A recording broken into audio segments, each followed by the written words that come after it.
안녕하세요. 오늘 2월 16일입니다. 오늘 수요일인데 오늘도 하나님께 수요 예배로 영광 드리면서 은혜를 나누도록 하겠습니다. 오늘 함께 살필 하나님 말씀은 로마서 5장 8절부터 14절까지입니다. 제가 읽겠습니다. 우리가 아직 죄인 되었을 때 그리스도께서 우리를 위하여 죽으심으로 하나님께서 우리에게 대한 자기의 사랑을 확증하셨느니라.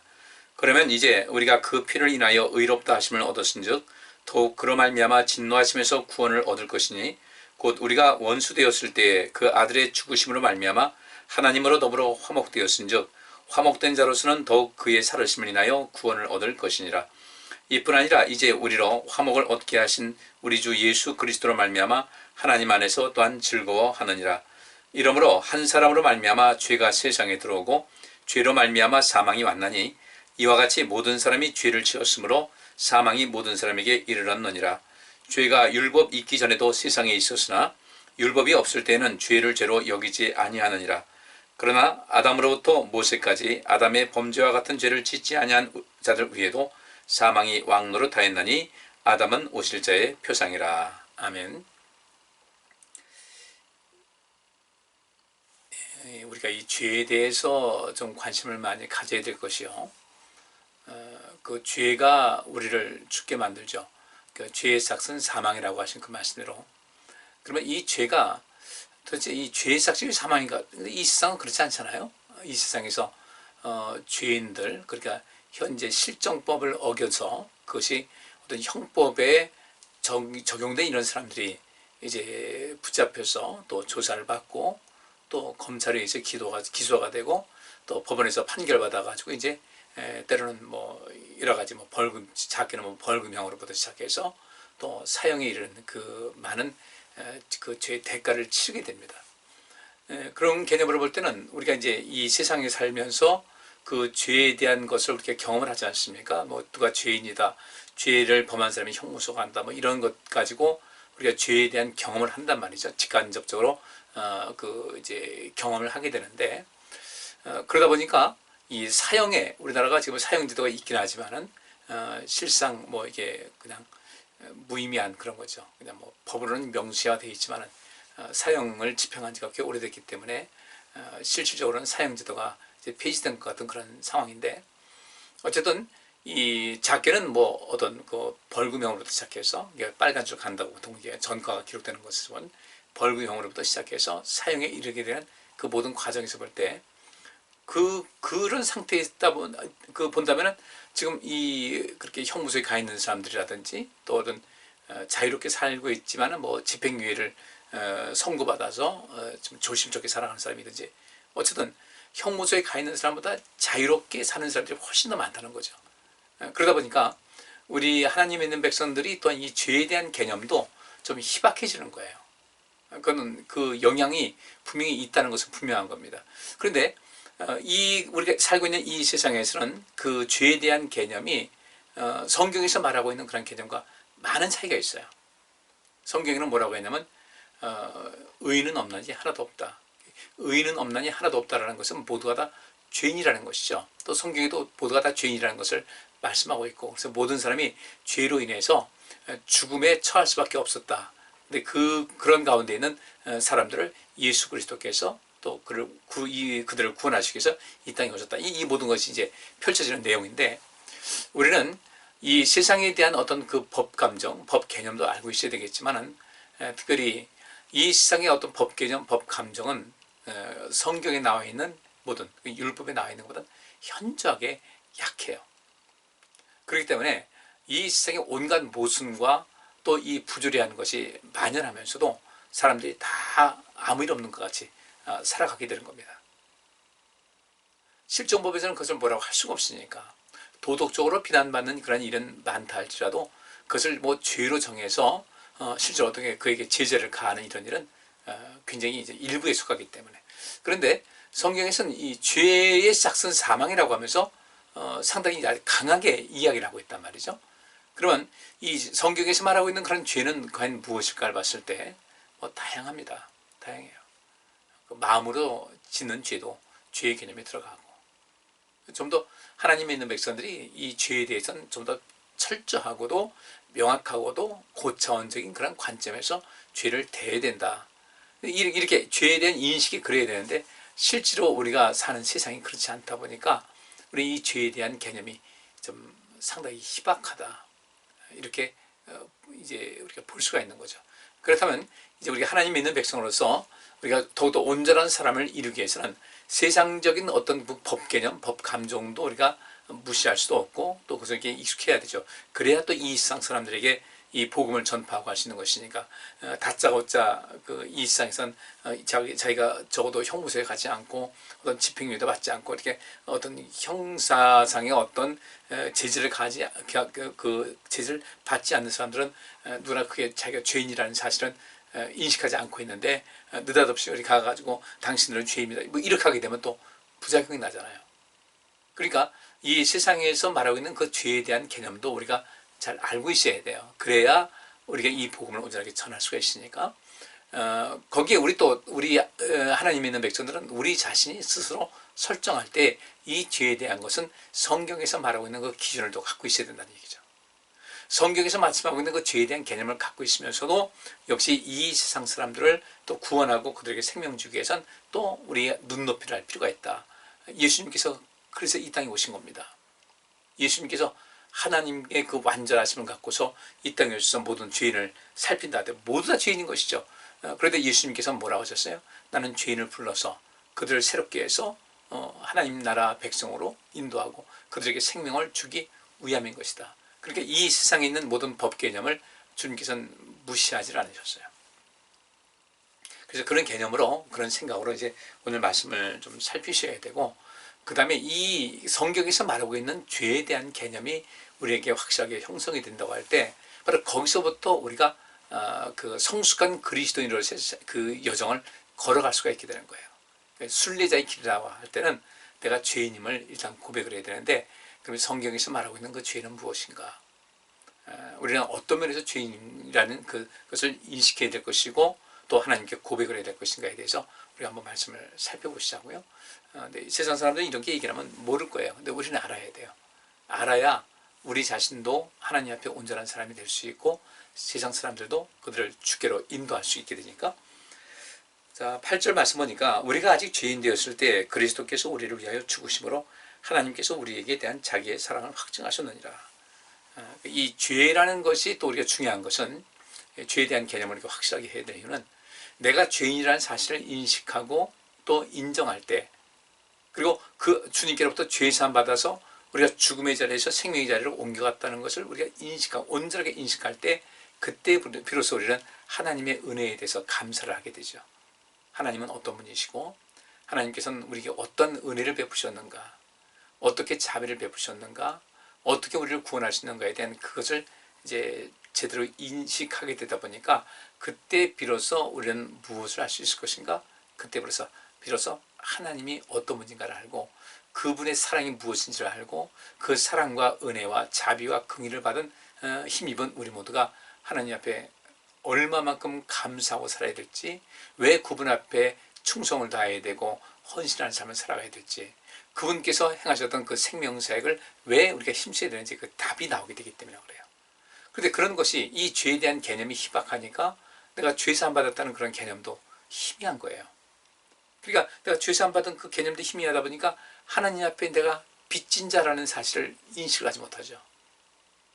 그래서 이제는 우리가 이 죄에 대한 개념을 좀 더 이 로마서를 통해서 좀 깊이 있게 좀 봐야 되겠다. 그리고 이 로마서 전체를 볼 때, 뭐 성경 전체를 볼 때도 마찬가지지만 바울이 말한 것은 내가 죄인이라는 사실을 온전하게 인식할 때 그때 비로소 하나님 앞에 진정한 헌신이 가능한 거죠. 왜? 내가 죄사함 받은 죄인이에요. 죄사함 받은 의인이에요. 내가 지금 의인 된 것이 나의 공로가 아니라 그저 거저 주시는 하나님의 은혜와 사랑과 긍휼을 말미암아 내가 하나님께서 허락하신 생명의 자리로 와 있다는 것.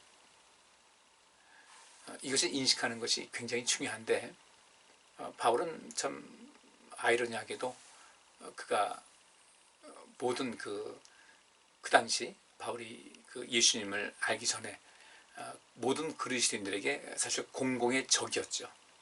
공공의 적이었고 또 두려움의 대상이었고 두려움보다는 공포의 대상이었고 또 어떤 저주의 대상이 또 됐을 거예요.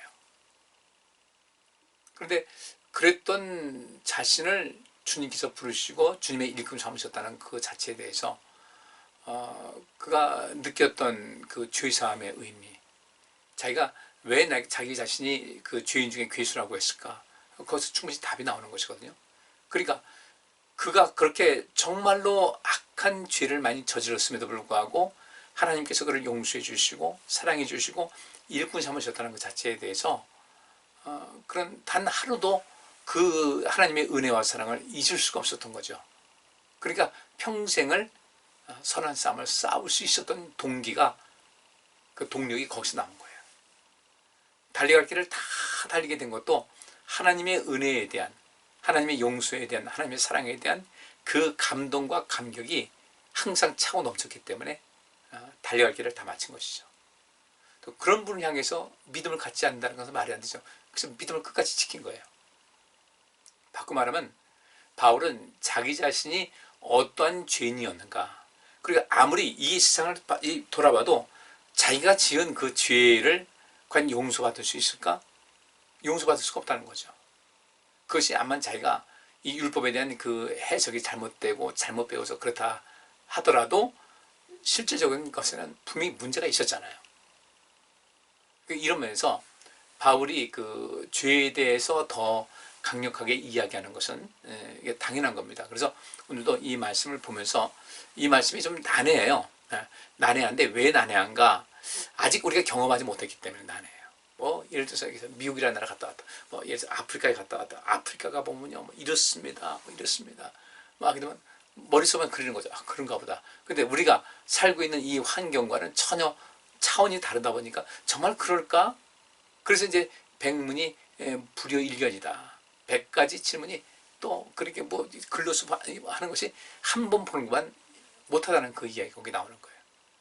그러니까 이 하나님의 은혜라는 것도 그것을 정말로 이 오감으로 또 어떤 그 영감으로 체험하지 않고서는 그 하나님의 은혜를 알지 못하는 거예요. 우리가 왜 신앙의 성장이 더딜까를 보게 되면 다른 것 아니에요. 그 하나님과의 그런 그 체험, 하나님과의 관계의 그 체험, 관계 체험이 좀 부족할 때 그런 일이 생기게 되는 거죠. 분명히 머릿속에는 알고 있어요. 뭐 하나님의 사랑이 크다, 내가 죄인이다, 다 알고는 있는데 실제로 이 현실에 딱 하게 되다 보면 내가 그렇게 크게 죄인인 것 같지는 않거든요. 그러니까 나도 모르는 사이에 무의식적으로 어떤 저항이 생길 수밖에 없는 거예요. 뭐 자꾸 죄인이라고 하는가? 이 정도 하나님 섬기면 됐지. 하나님 은혜 감사하지만 그 감사의 그 강도가 얼마만큼이냐, 평생 내 뼈에 사무치도록 잊지 못할 감사가 있어야 되거든요. 그래야 주님 배반하지 않게 돼요. 그래야 주님께 동들어지 않게 돼요. 근데 그런 경험이 없다는 거죠. 그러면 이게 부침이 심한 거죠. 쭉 올라탔다 쭉 가라앉았다, 이런 일이 생기게 됩니다. 이 오늘 5장 본문 있는 말씀을 뭐 오늘 지금 8절부터 제일 끝절까지 쭉 이어가면은 굉장히 그 내용이 더 깊이 있게 하면서 알기가 쉬운데, 오늘 14절까지지만 15절부터 그 끝절까지 내용에서 물론 다음 장까지도 이어가긴 하지만은 그것을 이해하기 위해선 다음 장 어떤 클라이막스, 5장에서의 클라이막스를 할 때 다음 주엔 그렇게 하는데, 오늘은 8절부터 14절까지 해서 그 클라이막스에 오르기 전, 그러니까 기승전 할 때 기승하고 전의 그 절반 정도 가는 만큼만 오늘 말씀을 보고 다음 주에 이제 그 말씀을 이렇게 어떤 결말을 5장에서의 그 결론을 또 이렇게 살펴보도록 하겠습니다. 바울은 1차적으로 그렇게 얘기합니다. 우리가 아직 죄인 되었을 때 그리스도께서 우리를 위해 죽으셨다.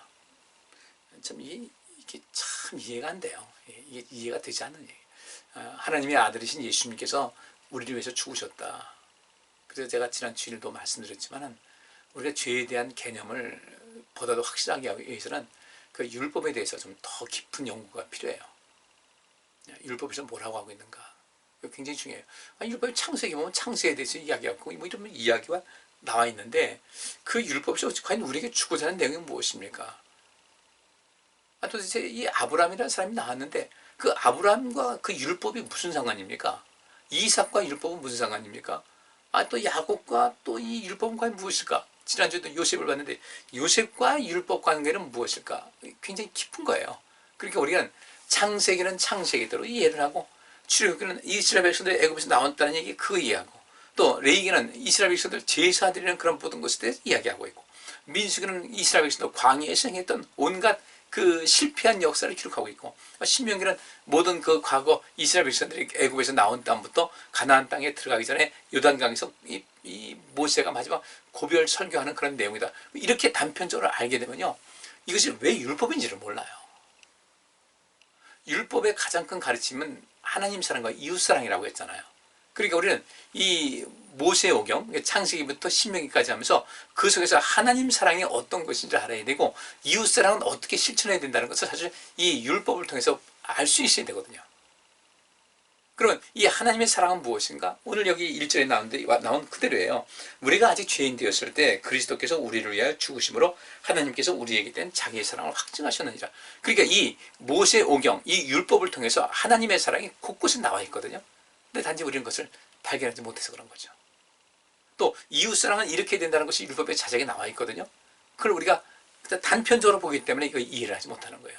그러니까 이 율법, 모세오경을 통해 볼 때 큰 틀에서 이것은 하나님을 사랑하라는 그 내용 전체가 이 곳곳에 숨어 있다. 또 이웃사랑을 실천하라는 것이 곳곳에 나와 있다. 그리고 이 하나님 사랑과 이웃사랑은 비례한다. 하나님을 사랑하는 사람은 이웃을 사랑하는 것에도 계속해서 발전하게 되는 것이고, 하나님을 사랑할 줄 모르는 사람은 이웃사랑도 안 된다. 바꾸면 이웃사랑이 안 되는 사람들은 하나님 사랑이 안 되고 있다는 것을 성경은 말하고 있는 거예요.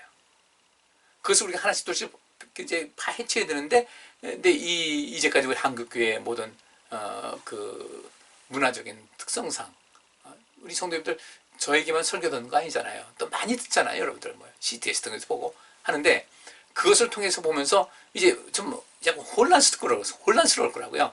아마 특히 제가 여러분에게 말씀드린 이 설교 내용을 보면 우리 성도님들은 좀 혼란스러운 부분이 있을 거예요. 혼란스럽더라도요, 저를 좀 믿고 제가 가르치고 이 설교하는 이 내용을 우선 꼭 붙잡으세요. 전 여러분에게 절대로 설교하면서 저에게 잘해야 된다, 어떤 안 하잖아요. 하나님 말씀 가지고 하는 것이니까 일단 기준을 제가 설교하는 것을 말씀을 딱 붙잡고서 거기서부터 다른 사람들 설교 들으면서 한번 비교를 해보시라는 거예요. 그리고 내가 편한 대로 신앙생활 하려고 하지 말고 하나님 말씀에 있는 대로 하시라는 거예요. 조금은 제 설교가 여러분들에게 좀 불편하게 들린다 할지라도 이것이 우리가 살기 위해서 해야 된다. 명색이 제가 신학 박사잖아요. 제 자랑이 아니라 저 똑똑한 건 우리 성도님들 아시잖아요. 그렇다고 해서 모든 면에 똑똑한 건 아니지만, 그래도 우리 성도님께서 모든 것을 어떤 것에서 제가 어떤 사람인 것을 아시잖아요. 이 말씀을 좀 보시자고요. 그러니까 바울이 지금 이 로마서 5장에도 바울이 쓴 모든 그 바울 서신의 전체 내용은 그 율법에 근거한 설교입니다. 근거한 그런 그 내용이고 그런 편지가 되기 때문에 율법을 알지 못하면 그 바울이 말하는 것을 이해를 하지 못해요. 예수님께서 하신 말씀을 이해하기 위해서는 율법을 이해해야만 예수님께서 말씀하신 모든 것, 예수님의 행적이 이해가 되고 사도행전 내용이 이해하고 신약성경 전체가 이해가 되는 거예요. 율법 모르면 아무것도 아니에요. 그런데 우리는 율법은 율법이다. 율법주의가 이제 문제다 해가지고 율법주의다 해서 율법은 이렇게 형편없이 내려다보고 이제 이 율법 시대 지났다고 얘기를 하지만 그 굉장히 큰 오해예요. 율법은요, 우리 신앙생활의 가장 기본적인 틀이 돼야 돼요. 그렇게 해야만 우리가 예수 그리스도를 닮아가는 삶을 살아갈 수가 있는 것이지, 율법을 무시하게 되면 예수 그리스도를 절대로 우리가 본받아 살 수가 없어요. 왜냐하면 예수님께서 가르치신 신약 성경의 내용은 극히 일부분이거든요. 또 바울은 이제 예수 그리스도를 말씀하고 있지만은 또 이 율법에 근거한 모든 것을 하는 것이기 때문에 율법을 모르게 되면요, 신약 성경이 해석이 안 되고 이해가 될 수가 없어요. 그러니까 어떤 분들은 그냥 전에는 신약 성경 이거 뭔가 했더니 구약에 다 있는 내용이네. 그렇죠. 구약에 근거한 것을 가지고 예수님께서 말씀하셨고 사도들도 다른 사도들도 성경에 그 기자들도 다 그렇게 한 것인데 그걸 무시하면 안 되는 거예요. 이런 것도 우리가 조심해야 되는데 우리가 아직 죄인 되었을 때 그리스도께서 우리를 위하여 죽으셨어요. 그리고 하나님께서 우리에게 대한 자기의 사랑을 그리스도를 당신의 아들이신 예수님을 이 땅에 보내주셨고 그분께서 우리를 위해서 죽으심으로 우리를 이 세상 사람들 우리를 얼마만큼 사랑하시는가를 확실하게 증거를 해 주셨단 말이죠. 그래서 9절에 보면 그러면 우리가 그리스도께서 우리를 위하여 죽으심으로 하나님께서는 우리에게 대한 당신의 사랑을 확증하셨다면 여기 9절 보면 그러면 이제 확정하셨다면 이제 우리가 그 피를 인하여 의롭다 하심을 얻었으니죠. 예수님께서 나를 대신해서 죽으셨고 우리는 내가 죄인이었습니다 라는 것을 고백을 하는 거예요. 결국 예수님께서 우리를 대신해서 죽으셨다는 것은 우리가 어떤 존재라는 거예요? 우리가 죽을 죄인이라는 거예요. 우리가 죽을 죄인이기 때문에 예수님께서 죽으셨지. 만약에 우리가 죽지 않고 그냥 매 몇 대 맞고서 이게 그 죄사함 받아서 천국 갈 수 있다면 예수님께서 죽으실 이유가 없지 않겠습니까? 우리를 위해서 죽으셨어요. 죽으신 분 아니에요. 예수님께서 우리 때문에 매도 많이 맞으셨어요. 채찍에 맞으시고 말이죠. 모욕당하시고 멸시당하시고 우리가 그렇게 돼야 될 사람인데 예수님께서 다 대신 받으셨다는 거예요. 그리고 십자가에 죽으셨고 그래서 그 피를 인하여 그 피라는 것은 그의 죽으심을 말하는 거죠. 그 죽으심 그의 희생을 인해서 우리가 의롭다는 이함을 얻었어요. 이 예수 그리스도의 그 흘리신 피로 말미암아 우리가 의롭다 하심을 얻었다는 것은 주님께서는 나 때문에 죽으셨습니다. 나를 위해서 죽으셨습니다. 나를 살리려고 죽으셨습니다. 그러고 보니 제가 죽어야 될 사람이고 죽어야 될 사람은 제가 아닌데 주님이 아니고 전데 근데 저를 살리기 위해서 주님께서 죽으셨군요. 바로 이렇게 내 죄를 주 앞에 고백하고 내가 죄인인 것을 고백을 하고 내가 주님 아니면 살 수 없었다는 것을 알아야 되는데 근데 여기서 중요한 것은 그 죄가 뭐냐는 거죠. 그 죄가 뭐냐. 여기서 이걸 이 짧은 시간에 다 할 수는 없는데 일단 율법을 보면서요. 성경에서 그 하나님께서 기뻐하시지 않는 그런 내용들이 나와요. 그것이 죄예요. 근데 그 죄를 여러분께서도 구체화시킬 수 있어야 돼요. 하나님과의 관계에서 오는 그런 죄, 또 인간관계에서의 그런 죄, 십계명에도 분명히 나와 있죠. 근데 이제 우리는 하나님을 향한 믿음을 온전히 갖게 되면 이 십계명에 대한 그런 모든 것이 분명하게 이제 기록이 되잖아요. 예를 들어서 인간관계에서의 그런 그 가르침에서 보면 너희 부모를 공경하라. 이것이 약속이 있는 첫 계명이다. 이 땅에서 잘 되고 장수할 것이다. 그럼 우리 부모님 공경해야 되죠. 그죠? 우리 부모님들은 연세 드시면요 약해지기 때문에 몸도 약해지고 마음도 약해지고 그렇기 때문에 이 어르신들은요 여기도 우리 교회도 어르신 많지만은 마음이 불안해요. 아직은 내가 활동할 수 있고 내가 이렇게 움직일 수가 있고 내가 뭔가를 할 수 있을 때는 괜찮은데 그렇지 않을 때는 사람이 그때부터 사람도 불안해지는 겁니다. 이게 인간이기 때문에 그래요. 그래서 우리는 하나님께서는 대를 이어가면서 어렸을 때는 부모님의 사랑과 보살핌 받고 또 나름대로 그것을 바탕으로 해서 인생을 힘있게 살다가 나중에 부모님이 이제 연로하시면 그분들을 돌봄을 통하여 그 은혜를 갚는 것으로 그게 계속해서 대물림을 이어가는 것인데 지금은 그것이 딱 단절됐잖아요. 그래서 지금은 이제 사회생활이 복잡해지고 선진국이라는 것이 다른 것이 아니에요. 선진국이라는 것은 수입이 많아진다는 것인데 수입이 많아지는 이유는 다른 것이 아니라 일하는 경제 인구가 많아진다는 거예요. 그러니까 모든 식구들이 다 경제활동을 하는 거죠. 그죠? 그러니까 수입이 많아지고 그만큼 누리는 것이 많아지고 그래서 선진국인 거예요. 그러니까 보니까 피곤해요. 사람들이 일을 많이 하다 보니까 피곤해요. 또 이런 모든 문화활동 이런 거 하다 보니까 보고 싶은 것 많고 재밌는 것 많고 하다 보니까 그런 것에 마음 뺏기고 시간 뺏기고 피곤해요. 그러다 보니까 자기들 삶을 중심으로 해서 삶을 즐기자 하다 보니까 자녀를 낳는 것에 대해서 부담감을 갖는 거죠. 자녀 양육에 대해서 피로감을 느끼는 거예요. 그래서 자녀도 덜 낳게 돼요. 이게 이 선진국으로 갔을 때 나타나는 모든 것인데 유일하게 유대인들만큼은 그런 원칙에 따르지 않고 선진국에 있으면서도 불구하고 그들은 자녀들을 많이 낳아요. 그 하나님의 뜻을 따르는 그런 사람들이죠.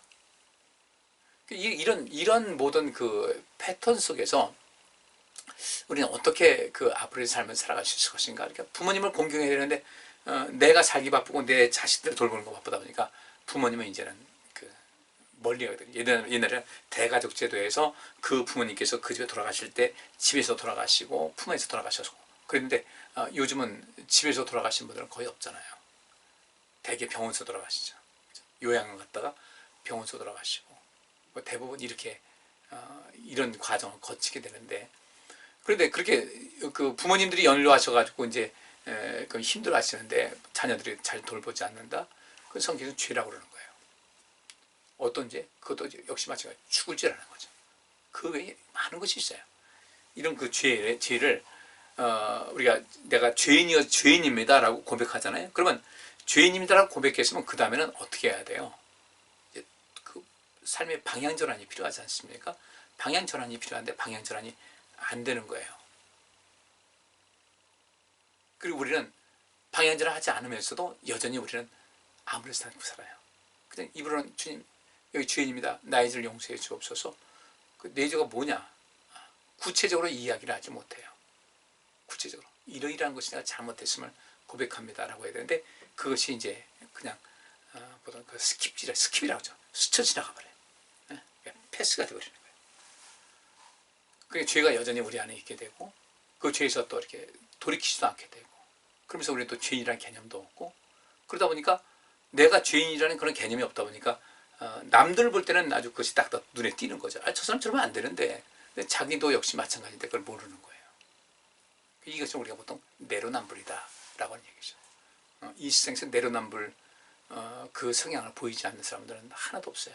근데 그 내로남불의 그런 모든 것을 돌이키는 것이 필요한 것인데, 우리는 이런 속에서 우리가 하나님의 은혜를 꼭 알아야 되겠다. 그분께서 죽으셨다는 것은 그만큼 내가 짊어져야 될 그 죄가 그만큼 크다는 것을 말하고 있어요. 근데 그것을 주님께서 지셨어요. 자, 이제 계속해서 뭐 뒤에도 또 가서 나오니까, 그래서 9절에 그러면 우리가 그 피를 인하여 의롭다 하심을 얻었은즉 더욱 그로 말미암아 진노하심에서 구원을 얻을 것이다. 그러니까 우리가 그 죄인이라는 것을 고백을 했고, 또 이제 그 죄에서 벗어나서 돌이켜서 하나님 말씀대로 살고자 하는 그런 수고가, 그 노력이 이제 뒤따라야 되거든요. 그렇기 때문에 우리가 이제 하나님이 진노하시면서 일단은 죽음, 영벌이라는 그 죽음의 그 형벌에서 일단은 벗어날 수가 있게 되는 거예요. 그럼 그 다음에는 어떻게 될 것인가? 또 다른 일이 있어야 되죠. 그래서 10절에 곧 우리가 원수되었을 때 그 아들의 죽으심을 말미암아 하나님으로 더불어 화목되었은즉, 그렇게 이제 우리가 영원한 형벌 받지 않는 하나님의 자녀가 됐으니까 하나님을 화목되었은즉, 화목된 이 사람으로서는 더욱 그의 살아심을 인하여 구원을 얻을 것이다. 이제는 그 예수님께서 이제 다시 부활하신 것 같이, 부활하신 것 같이 더욱 그의 살아심을 인하여 구원을 얻을 것이다. 이제부터 우리가 날마다 우리 삶 속에서 구원의 역사, 하나님이 우리를 구원해 주시고 도와주시고 함께 하신 그 역사를 체험하고 살아가야 된다. 이것이 바로 구원받은 사람들이 누려야 될 복인 거예요. 그런데 내 생활이 그냥 거기서 거기다. 별로 변화가 없다. 내가 예수님 닮은 것도 별로 없고, 하나님께서 내 모든 생활 속에서 개입하셔서 이 모양 저 모양으로 우리를 도와주는 것이 좀 더 실감나게 느껴진다고 할 때는 우리는 정말 그 하나님의 은혜를 제대로 받은 것이고 구원받은 자로서의 확신을 갖고 있는 거예요. 근데 그것이 아니라 별로 변화된 것도 없다. 여전히 그냥 내가 예수 믿는 외적인 모습이 있는데 내면적인 어떤 면에서 평안함도 없고, 하나님께서 어떤 우리를 구원하실 것이라는 어떤 기대감도 없고, 하나님 나를 도와주세요 구하긴 구하는데 그 속에서 우리를 도와줄 것이라는 어떤 확신도 없다라고 한다면 이건 아직 우리가 뭔가 상당히 뭔가 큰 것이 결여되어 있다는 것을 아시고 이 심각성을 아셔야 돼요. 그 11절 말씀에 이뿐 아니라 이제 우리로 화목을 얻게 하신 이 우리 주 예수 그리스도를 말미암아 하나님 안에서 또한 즐거워한다. 즐거움이 있어야 된다는 거죠. 구원의 확신이 있는 것. 내가 죄인인 것을 알고, 내가 어떤 죄인인 것을 알고, 내가 예수님 아니었으면 내가 정말 죽을 수밖에 없었다는 사실을 인식하고 하나님과 예수님에 대한 진정한 감사를 간직하면서 그 감사한 마음으로 주를 위해서 헌신을 하고 주님을 위해서 열심으로 주님을 섬기면서 우리가 하나님 말씀을 하나씩 둘씩 실천하면서 우리가 변화되는 모습, 곧 성령 받아서 성령의 열매가 무럭무럭 자라날 수 있는 그런 자라나는 성령의 열매가 점점 아주 시작이 돼가는 그런 느낌이 우리가 느낄 수 있어야 되거든요. 근데 그런 것이 없다 보니까 되게 뭐 기도원 가든지 어디 가든지 목사님들이나 어떤 성도들 간증할 때 보면 아주 옛날 아주 먼 옛날에 그때 하나님의 은혜 받은 것만 가지고 지금도 몇십 년까지도 그것만 가지고 이야기를 하고 있는데 성장하지 않은 거예요. 그 은혜, 그것이 기폭제에서 첫 번째 그 은혜, 흔히 말해서 첫사랑이었다면 이제부터는 어떻게 해요? 지금의 삶에서 하나님의 사랑을 내가 얼마만큼 깨닫고 있고 지금 여기서 하나님의 손길이 어떻게 역사하고 있는가에 대한 그때부터 지금까지 연연히 흐르고 있다는 것을 간증할 수 있고 증거할 수 있어야 되거든요. 근데 그것이 없다면 우리는 지금 신앙생활에 뭔가 하자가 있는 거예요. 거기에 무엇이 빠지냐, 무엇이 개입되는가? 내가 죄인인 것을 알지 못한다는 거죠. 죄인인 것을 알지 못하다 보니까 내가 주님 때문에 살게 되었다, 영생 얻게 되었다, 주님 때문에 이렇게 모든 것이 온전하게 되었다는 그 감사와 그 감격이 없게 되는 거죠. 그러니까 이 신앙생활에 감동도 없고 감격도 없고 열심도 없고 열정도 없고 그냥 흘러가는 거예요. 자, 오늘 여기까지 하겠습니다. 지금 이거 제가 너무 길게 하는 것 같은데 길게 하는 게 아니라 이거 우리가 정말 굉장히 좀 살펴야 될 그런 문제예요. 그동안 우리가 간과해왔던 그런 이야기들, 그런 내용을 좀 더 살펴야 되니까 자, 오늘 여기 하고 다음 주간에 또 계속해서 이어가서 하게 하겠습니다. 뭐 연속극도 여러분들 목사님 좀 조금 더 하시죠. 연속 끝날 때 왜 여기서 끝나 하듯이 아니 목사님 여기서 끝나면 어떻게 해요? 다음 주 있다니까요. 다음 주 있으니까 기대하시고 성경 계속 읽으세요. 우리는 드라마 이렇게 볼 때 왜 여기서 끝나는가 하면 그 드라마 대본을 갖고 있다면 쭉 보면서 이렇게 되는 걸 알겠죠. 근데 드라마는 그렇게 안 해주잖아요. 근데 저는 여러분에게 다음 주에 계속 할 겁니다 할 때 그 드라마를 쓴다면 대본이 여러분에게 주어져 있어요. 성경이 있잖아요. 읽어보시라는 거죠. 어떻게 됐을까? 목사님이 그렇게 말씀하실 때 다음에 어떤 내용이 펼쳐질까? 기대 한번 해보시고 연구해 보시고 하면 다음 주에 훨씬 더 또 이렇게 하나님 말씀을 같이 이렇게 나눌 때 더 큰 은혜가 될 것 같아요. 기도하겠습니다. 하나님, 죄에 대한 인식을 온전하게 하시고 그 속에서 우리가 죄사함 받은 의인으로서의 그런 자격, 그 감동, 감격이 넘치게 하시고 그 안에서 하나님의 사랑을 알고 하나님 안에서 참된 즐거움과 기쁨을 누리고 살아갈 수 있는 저희들 되기를 원하오니 주여 그러한 은혜를, 그러한 기회를, 그러한 지혜를 허락하여 주옵소서. 예수 그리스도 이름으로 기도하옵나이다. 아멘. 편안한 밤 되세요. 감사합니다.